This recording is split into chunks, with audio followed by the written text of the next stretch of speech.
Wednesday, March 22nd, 1944.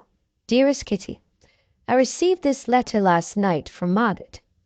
Dear Dad, after your letter of yesterday, I have the unpleasant feeling that your conscience bothers you whenever you go to Peter's to work or talk. There's really no reason for that. In my heart, I know there's someone who deserves my trust, and I won't be able to tolerate Peter in his place. However, as you wrote, I do think of Peter as a kind of brother, a younger brother. We've been sending out feelers, and a brotherly and sisterly affection may or may not develop at some later date, but it's certainly not reached that stage yet. So there's no need for you to feel sorry for me.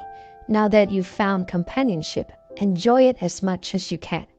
In the meantime, things are getting more and more wonderful here. I think, Kitty, that true love may be developing in the end. All those jokes about marrying Peter if we stayed here long enough weren't so silly after all. Not that I'm thinking of marrying him, mind you. I don't even know what he'll be like when he grows up, or if we'll even love each other enough to get married. I'm sure now that Peter loves me too. I just don't know in what way. I can't figure out if he wants only a good friend, or if he's attracted to me as a girl or as a sister. When he said I always helped him when his parents were arguing, I was tremendously happy. He was one step forward, making me believe in his friendship. I asked him yesterday what he'd do if there were a dozen aunts who kept popping in to see him. His answer was, if they were all like you, it won't be so bad. He's extremely hospitable, and I think he really likes to see me. Meanwhile, he's been working hard at learning French, even studying in bed until 10:15. Oh, when I think back to Saturday night, to our words, our voices, I feel satisfied with myself for the very first time. What I mean is, I'd still say the same and won't want to change a thing, the way I usually do. He's so handsome, whether he's smiling or just sitting still. He's so sweet and good and beautiful. I think what surprised him most about me was when he discovered that I'm not at all the superficial, worldly Anne I appear to be, but a dreamer, like he is, with just as many troubles. Last night after the dinner dishes, I waited for him to ask me to stay upstairs, but nothing happened. I went away. He came downstairs to tell Dussault it was time to listen to the radio and hung around the bathroom for a while. But when Dussault took too long, he went back upstairs. He paced up and down his room and went to bed early. The entire evening I was so restless I kept going to the bathroom to splash cold water on my face. I read a bit, daydreamed some more, looked at the clock and waited, all the while listening to his footsteps. I went to bed early, exhausted. Tonight I have to take a bath, and tomorrow's so far away. Yours, Anne Frank. My answer. Dearest Margaret, I think the best thing is simply to wait and see what happens. It can't be much longer before Peter and I will have to decide whether to go back to the way we were or do something else. I don't know how it will turn out. I can't see any farther than the end of my nose. But I'm certain of one thing. If Peter and I do become friends, I'm going to tell him you're also very fond of him and be prepared to help him if he needs you. You won't want me to, I'm sure, but I don't care. I don't know what Peter thinks of you, but I'll ask him when the time comes. It's certainly nothing bad. On the contrary, you're welcome to join us in the attic, or wherever you are. You won't be disturbing us, because we have an unspoken agreement to talk only in the evenings when it's dark. Keep your spirits up. I'm doing my best, though it's not always easy. Your time may come sooner than you think. Yours, Anne. Thursday, March 23rd, 1944. Dearest Kitty, things are more or less back to normal here. Our coupon men have been released from prison, thank goodness. Meep's been back since yesterday, but today it was her husband's turn to take to his bed chills and fever, the usual flu symptoms. Beb is better, though she still has a cough, and Mr. Clayman will have to stay home for a long time. Yesterday, a plane crashed nearby. The crew was able to parachute out in time. It crashed on top of a school, but luckily there were no children inside. There was a small fire and a couple of people were killed. As the airmen made the descent, the Germans sprayed them with bullets. The Amsterdammers who saw it seethed with rage at such a dastardly deed. We, by which I mean the ladies, were also scared out of our wits. I hate the sound of gunfire. Now about myself. I was with Peter yesterday, and somehow, I honestly don't know how, we wound up talking about sex. I'd made my mind a long time ago to ask him a few things. He knows everything. When I said that Margaret and I weren't very well informed, he was amazed. I told him a lot about Margaret and me and mother and father and said that lately I didn't dare ask them anything. He offered to enlighten me, and I gratefully accepted. He described how contraceptives work, and I asked him very boldly how boys could tell they were grown up. He had to think about that one. He said he'd tell me tonight. I told him what had happened to Jack, and said that girls are defenseless against strong boys. Well, you don't have to be afraid of me, he said. When I came back that evening, he told me how it is with boys. Slightly embarrassing, but still awfully nice to be able to discuss it with him. Neither he nor I had ever imagined we'd be able to talk so openly to a girl or a boy, respectively, about such intimate matters. I think I know everything now. He told me a lot about what he called prophylactics in German. That night in the bathroom, Margaret and I were talking about Brahman trees, two friends of hers. This morning I was in for a nasty surprise. After breakfast, Peter beckoned me upstairs. That was a dirty trick you played on me, he said. I heard what you and Margaret were saying in the bathroom last night. I think you just wanted to find out how much Peter knew and then have a good laugh. I was stunned. I did everything I could to talk him out of that outrageous idea. I could understand how he must have felt, but it just wasn't true. Oh no, Peter, I said. I'd never be so mean. I told you I won't pass on anything you said to me, and I won't. To put on an act like that and then deliberately be so mean. No, Peter, that's not my idea of a joke. It won't be fair. I didn't say anything, honest. Won't you believe me? He assured me he did, but I think we'll have to talk about it again sometime. I've done nothing all day but worry about it. Thank goodness he came right out and said what was on his mind. Imagine if he'd gone around thinking I could be that mean. He's so sweet. Now I'll have to tell him everything. Yours, Anne. Friday, March 24th, 1944. Dear Kitty, I often go up to Peter's room after dinner nowadays to breathe in the fresh evening air. You can get around to meaningful conversations more quickly in the dark than with the sun tickling your face. It's cozy and snug sitting beside him on a chair and looking outside. The Van Dans and Dussel make the silliest remarks when I disappear into his room. And second home, they say. Or is it proper for a gentleman to receive young girls in his room at night with the lights up? Peter has amazing presence of mind in the face of these so-called witticisms. My mother, incidentally, is also bursting into curiosity and simply dying to ask what we talk about, only she's secretly afraid I'd refuse to answer. Peter says the grown-ups are just jealous because we're young and that we shouldn't take their obnoxious comments to heart. Sometimes he comes downstairs to get me. But that's awkward too, because in spite of all his precautions, his face turns bright red and he can hardly get the words out of his mouth. I'm glad I don't blush. It must be extremely unpleasant. Besides, it bothers me that Margaret has to sit downstairs all by herself, while I'm upstairs enjoying Peter's company. But what can I do about it? I won't mind it if she came, but she'd just be the odd one out, sitting there like a lump on a log. I've had to listen to countless remarks about our sudden friendship. I can't tell you how often the conversation at meals has been about an annexed wedding. Should the war last another 5 years? Do we take any notice of this parental chit-chat? Hardly, since it's all so silly. Have our parents forgotten that they were young once? Apparently they have. At any rate, they laugh at us when we're serious, and they're serious when we're joking. I don't know what's going to happen next, or whether we'll run out of things to say. But if it goes on like this, we'll eventually be able to be together without talking. If only his parents would stop acting so strangely. It's probably because they don't like seeing me so often. Peter and I certainly never tell them what we talk about. Imagine if they knew we were discussing such intimate things. I'd like to ask Peter whether he knows what girls look like down there. I don't think boys are as complicated as girls. You can easily see what boys look like in photographs or pictures of male nudes, but with women it's different. In women, the genitals, or whatever they're called, are hidden between their legs. Peter has probably never seen a girl up close. To tell you the truth, neither have I. Boys are a lot easier. How on earth would I go about describing a girl's parts? I can tell from what he said that he doesn't know exactly how it all fits together. He was talking about the cervix, but that's on the inside, where you can't see it. Everything's pretty well arranged in us women. Until I was 11 or 12, I didn't realize there was a second set of labia on the inside, since you couldn't see them.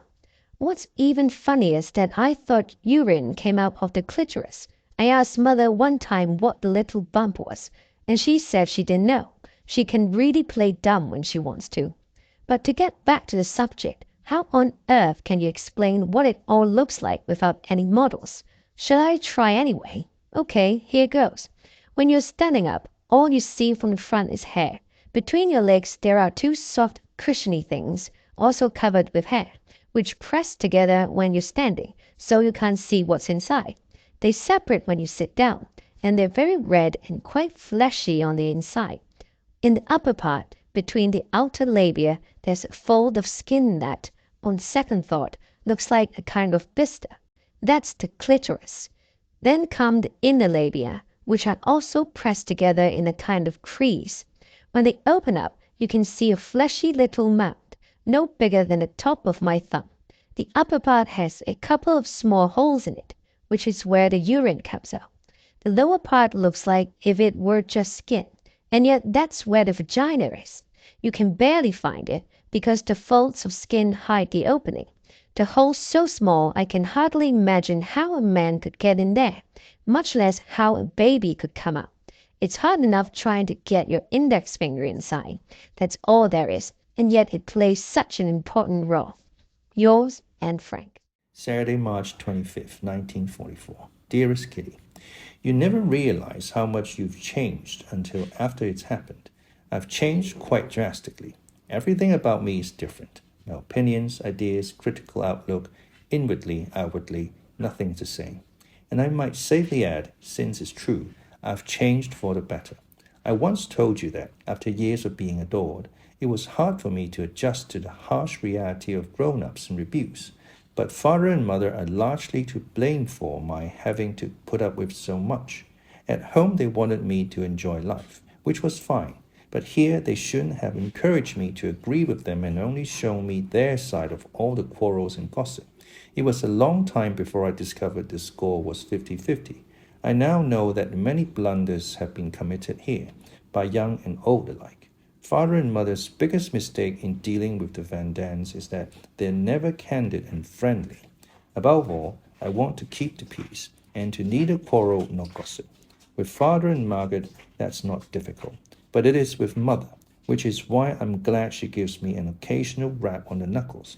You can win Mr. Van Daan to your side by agreeing with him, listening quietly, not saying much, and most of all, responding to his teasing and his corny jokes with a joke of your own. Mrs. Van D can be won over by talking openly to her and admitting when you're wrong. She also frankly admits her faults, of which she has many. I know all too well that she doesn't think as badly of me as she did in the beginning, and that's simply because I'm honest and tell people right to their faces what I think, even when it's not very flattering. I want to be honest. I think it gets you further and also makes you feel better about yourself. Yesterday, Mrs. Van D was talking about the rice we gave Mr. Clayman. All we do is give, give, give. But at a certain point, I think that enough is enough. If he'd only take the trouble. Mr. Clayman could scrounge up his own rice. Why should we give away all our supplies? We need them just as badly. No, Mrs. Van Daan, I replied. I don't agree with you. Mr. Clayman may very well be able to get hold of a little rice, but he doesn't like having to worry about it. It's not our place to criticize the people who are helping us. We should give them whatever they need if we can possibly spare it. One less plate of rice a week won't make that much difference. We can always eat beans. Mrs. Van D didn't see it my way, but she added that, even though she disagreed, she was willing to back down, and that was an entirely different matter. Well, I've said enough. Sometimes I know what my place is, and sometimes I have my doubts, but I'll eventually get where I want to be. I know I will, especially now that I have help, since Peter helps me through many a rough patch and rainy day. I honestly don't know how much he loves me and whether we'll ever get as far as a kiss. In any case, I don't want to force the issue.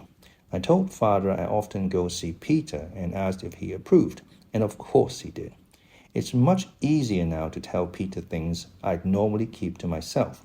For example, I told him I want to write later on, and if I can't be a writer, to write in addition to my work. I don't have much in the way of money or worldly possessions. I'm not beautiful, intelligent, or clever, but I'm happy, and I intend to stay that way. I was born happy. I love people. I have a trusting nature, and I'd like everyone else to be happy too. Your devoted friend and Frank. An empty day, though clear and bright, is just as dark as any night. Monday, March 27, 1944. Dearest Kitty, at least one long chapter on our life in hiding should be about politics, but I've been avoiding the subject since it interests me so little. Today, however, I'll devote an entire letter to politics. Of course, there are many different opinions on this topic, and it's not surprising to hear it frequently discussed in times of war, but arguing so much about politics is just plain stupid. Let them laugh, swear, make bets, grumble, and do whatever they want as long as they stew in their own juice. But don't let them argue, since that only makes things worse. The people who come from outside bring us a lot of news that later proves to be untrue. However, up to now our radio has never lied. Jan, Miep, Mr. Clayman, Beb, and Mr. Kugler go up and down in their political moods, though Jan least of all. Here in the annex, the mood never varies. The endless debates over the invasion, air raids, speeches, etc., are accompanied by countless exclamations such as, "Oh, for heaven's sake," if they're just getting started now. How long is it going to last? It's going splendidly, but great. Optimists and pessimists, not to mention the realists, air their opinions with unflagging energy, and as with everything else, they are all certain that they have a monopoly on the truth. It annoys a certain lady that her spouse has such supreme faith in the British, and a certain husband attacks his wife because of her teasing and disparaging remarks about his beloved nation. And so it goes from early in the morning to late at night. The funny part is that they never get tired of it. I've discovered a trick, and the effect is overwhelming, just like pricking someone with a pin and watching them jump. Here's how it works. I start talking about politics. All it takes is a single question, a word, or a sentence, and before you know it, the entire family is involved. As if the German Wehrmacht news and the English BBC weren't enough, they've now added special air raid announcements. In a word, splendid. But the other side of the coin is that the British Air Force is operating around the clock, not unlike the German propaganda machine, which is cranking out lies 24 hours a day.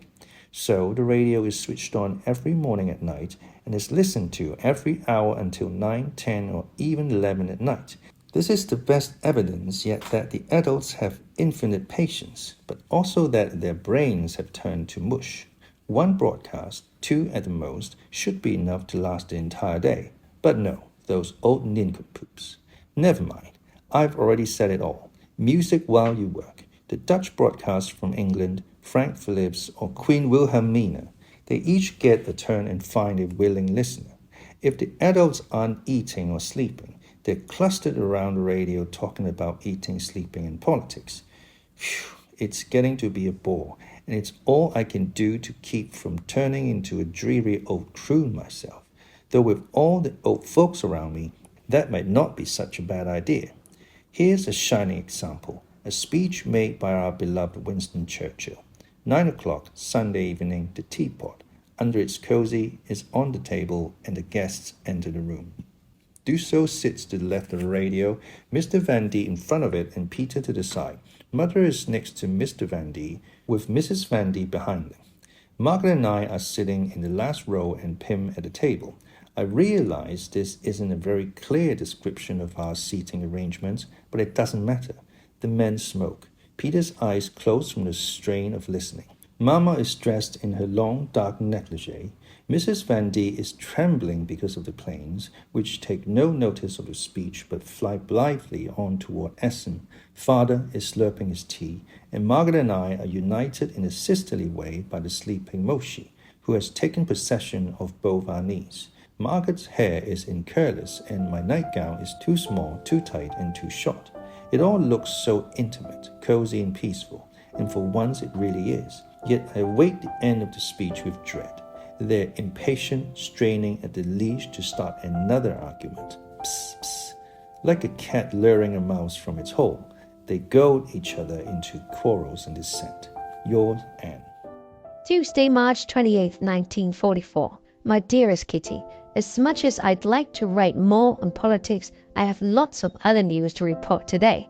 First, Mother has virtually forbidden me to go up to Peter's, since, according to her, Mrs. Van Daan is jealous. Second, Peter's invited Margaret to join us upstairs. Whether he really means it or is just saying it out of politeness, I don't know. Third, I asked Father if he thought I should take any notice of Mrs. Van Daan's jealousy, and he said I didn't have to. What should I do now? Mother's angry, doesn't want me going upstairs, wants me to go back to doing my homework in a room I share with Duso. She may be jealous herself.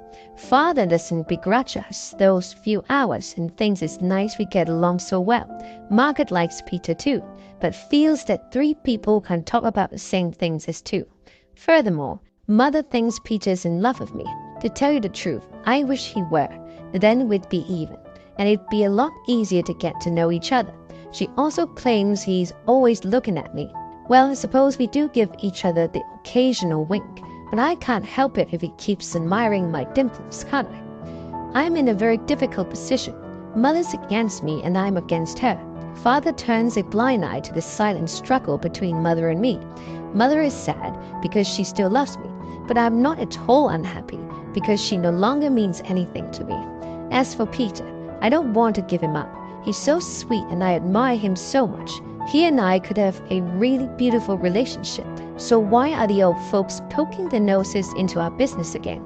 Fortunately, I'm used to hiding my feelings, so I manage not to show how crazy I am about him. Is he ever going to say anything? Am I ever going to feel his cheek against mine, the way I felt Peter's cheek in my dream? Oh, Peter and Peter, you are one and the same. They don't understand us. They'd never understand that we're content just to sit beside each other and not say a word. They have no idea of what draws us together. Oh, when will we overcome all these difficulties? And yet it's good that we have to surmount them, since it makes the end that much more beautiful. When he lays his head on his arms and closes his eyes, he's still a child. When he plays with Moshi or talks about her, he's loving. When he carries the potatoes or other heavy loads, he's strong.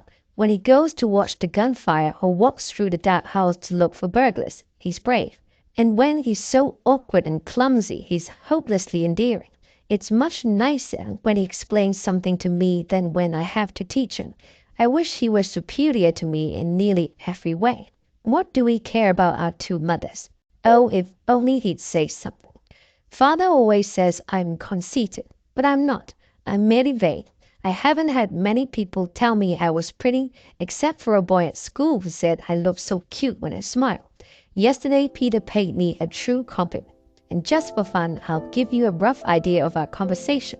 Peter often says, smile. I thought it was strange, so yesterday I asked him, why do you always want me to smile? Because you get dimples in your cheeks. How do you do that? I was born with them. There's also one in my chin. It's the only mark of beauty I possess. No, that's not true. Yes, it is. I know I'm not beautiful. I never have been, and I never will be. I don't agree. I think you're pretty. I'm not. I say you are, and you'll have to take my word for it. So of course I then said the same about him. Yours, Anne Frank. Dastardly. Dastardly. Adjective. Wicked and true. Prophylactics. Prophylactics. Now, medicine or cause of action used to prevent disease, a condom. Nincompoop. Nincompoop. Now, a foolish or stupid person.